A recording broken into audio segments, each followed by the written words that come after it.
Kwa nini maumivu ya tumbo yanajirudia mara kwa mara?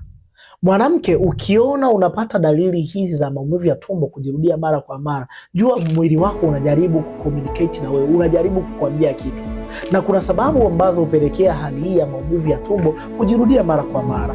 Usichukulie poa.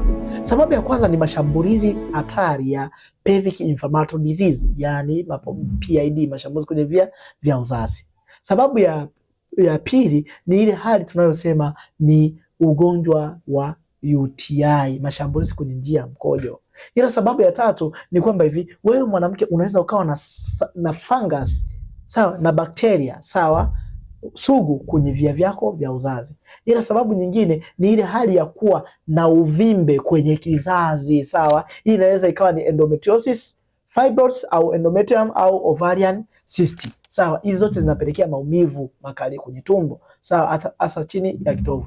Ila sababu nyingine tunasema ni ile hali kuwa na saratani ya shingo ya kizazi au dalili za saratani ya shingo ya kizazi, au tunaweza tukasema wewe ni mwathirika wa ugonjwa wa Mautea au genital warts, ambayo hizi upeleka hadi uenda kushambulia kwenye nini, kwenye shingo ya kizazi.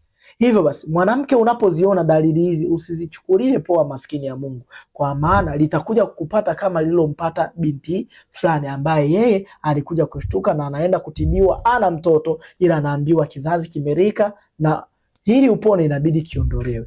Na sitaki nawe ikukute hali hiyo, kwa sababu najua gharama zake.